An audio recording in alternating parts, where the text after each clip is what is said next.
สบายดีท่านผู้ชมที่เคารพและรักแพงต่อไปนี้ข้าพเจ้าจะพาท่านไปฮู้จักกับสวรรค์เวกัสคาสิโน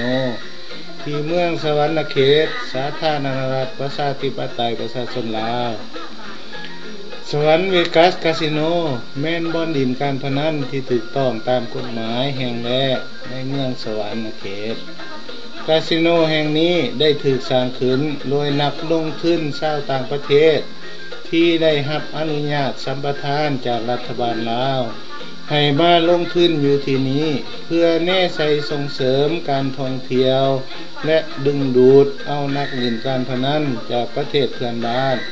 ให้เข้ามาเสี่ยงโชคและหาความสนุกสนานโดยการเอาการพนันเป็นเดิมพันดังนั้นอยู่ต่อหน้าประตูเข้าคาสิโนจึงมีแต่ป้ายเขียนเป็นภาษาไทยและภาษาอังกฤษเท่านั้นตามคำบอกเราคาสิโนแห่งนี้จะบ่อนุญาตให้คนที่เป็นสัญชาติลาวเข้าไปเล่นการพนันอยู่ที่นั่นเป็นเด็ดขาดดังนั้นนักการเล่นพนันทั้งหมดก็ล้วนแล้วแต่แม่นชาวต่างประเทศทั้งสิ้น